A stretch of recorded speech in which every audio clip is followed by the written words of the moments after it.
Welcome back. This is part 21 of the coverage of the Larry Millete trial that's happening in Chula Vista, California. For those of you who don't know, his wife Maya Millete vanished on January 7th of 2021. Larry is accused of murdering her, although her body has never been found. Now, this is day 19 of the trial, so this happened on Thursday. They do not have court on Fridays. So first up, we get officers from the Border Patrol. Now, just as a reminder, the defense, Larry has said, my wife just up and left me. Maya left. She just vanished. She didn't like her life anymore and she chose to leave. But we can't find any evidence that Maya walked away. In fact, the prosecution keeps putting evidence up there to say Maya loved her children. She would never leave. She left behind her purse, her credit cards, her ID, like everything. Now Border Patrol comes up on the stand. And the first thing they talk about is they live in San Diego, and it's not that far from the Mexico border. We're talking probably 45 minutes, I'm estimating, but it's not very far. And it's not uncommon for people who live in Southern California and Arizona to cross the border to go into Mexico just for the day, short trips, those kinds of things. This Border Patrol agent testifies that neither Maya or Larry have crossed the border since at least 2019. Now, they do say that typically when you're going into Mexico, they don't monitor your license plate. They only do that when you're coming back out. So they have no record of either of their license plates coming back across the border. So I guess maybe it is possible that Maya somehow went across the border. Her car's at her house, so it's not her car. She's not in her car, but is there a possibility she crossed the border and then just never came back? Maybe. But they also talk about different other travel options. So Maya has not been recorded in any flight system. She's not taken a flight since September 21st of 2019. And she returned from that flight on October 9th of 2019. So she was gone about 3 weeks. That was the very last time she flew on an airplane. They said her passport expired on November 29th of 2020. And there were never any efforts to renew it, not before it expired, not since it expired, she let it expire. So she's not used her passport in any way, shape, or form since her disappearance. They also said Maya worked for the Navy. She was a civilian, but she worked for the Navy. They double checked her military ID. She has to badge in at any office or any naval base that she goes to. It was last scanned at her home office, so where she went every day for work, it was last scanned there on December 23rd of 2020, which would have been right before taking Christmas break. She had never returned to work after that point. They also said that NCIS put out an alert on all naval bases. So her badge has not been swiped on a single naval base in the entire world since December 23rd of 2020.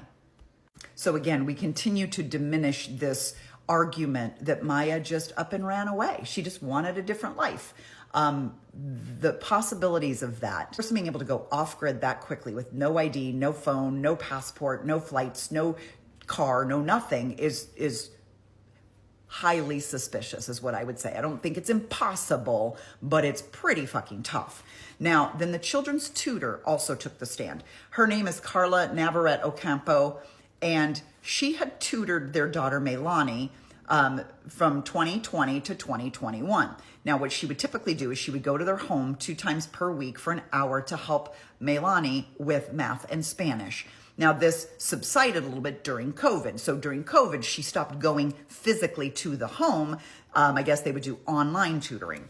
But what happened was in January of 2021, she reached out to Maya on Tuesday, January 5th, and said, would you be interested in resuming house visits again? COVID is starting to subside. Is it safe to come back into the home? And Maya's response was, how about Thursday? So this was the 5th, which means the tutor showed up at the home on the 7th, which is the last time anybody was able to see Maya alive. Now, the tutor says she did not see Maya when she went to this home. There are videos showing Carla arriving at 5:14 p.m. We know Maya's there because there was video of Maya returning from the car wash like at probably 45 minutes prior to that. So Maya had gone to wash her car. She parks in the street. There's video of her coming into the home. So we know Maya's there. But Carla arrives at 5:14 p.m. She leaves at 6:18 p.m., an hour later. And what she said is she typically went there and she would go straight into Melani's room, and the two of them would work together for an hour. She said she always had very little interaction with Maya and Larry, so it's not unusual to have not seen Maya when she was at the house during that hour. On cross-examination, she was asked, who opened the door and let you in? And she couldn't recall. She couldn't recall if it was Larry, but usually it was Larry. She said usually it was Larry who opened the door. He offered her a beverage. Welcome to our home. Come on in. But she cannot recall on that exact day who it was that let her in the home. She also said on cross-examination that she never heard any screaming or yelling or fighting between the couple, and she never once witnessed Larry or Maya harming their children. Now then, the prosecution calls Matthew Grindley back up to the stand. He was just there the day before. He is that investigator from the San Diego County DA's office. Now he's back up on the stand to talk about Larry's search history. And for the love of Pete, it's always the fucking Google searches. Anyway, he does a search of Larry's search history, calendar entries, chat histories, location activity. He noted several mysterious searches, gaps in activity between devices, deleted location history, and messages and calendar entries that stood out. He said, quote, lots of items stood out to me. One email address associated with Larry that was created in 2017 was deleted on January 17th of 2021. So they have no history of that email account. He did show a Google Calendar where Larry had tracked Maya's activities. We've talked about this before. Here's the chart, but it shows, Maya went to Walmart, Maya went to have lunch. He was basically stalking his own wife and tracking on his Google Calendar all the places that she was. Then there's Google searches, and I'm probably going to butcher this name, but it's flunitrazepam.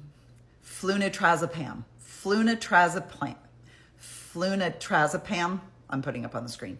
Rohypnol, and then Rohypnol similar equivalent. These are sedation drugs, commonly known as roofies. So he's trying to find ways to roofie his own wife, as well as multiple searches for how to get in contact with different spellcasters, what websites he can use to reach out to spellcasters. Between January 13th, this is Maya's been missing for a week, between January 13th and January 22nd of 2021, there's also multiple different location searches. Grand Canyon, Jacumba Hot Springs, Miramar Ranch, and Arizona. By the way, if you live in San Diego and you don't know which direction Arizona, never mind, I'm not going into this. Anyway, he also did searches for, quote, spotless car soap and Rain X spotless car wash. And that's important to call out because the police executed a search warrant on the car. I believe that was January 23rd. So the warrant was executed after these searches for spotless car wash. And they had said, there were two officers that got up on the stand and testified that said his car was like unusually clean for a man with small children. And they thought that was a little bit suspicious, that the car really looked like it had gotten a really, really good cleaning. They also discussed Maya's Google searches. These two took place on December 25th. On Christmas Day, she is Googling, quote, estimate child support and alimony in California. And then also, quote, how much mortgage can I afford?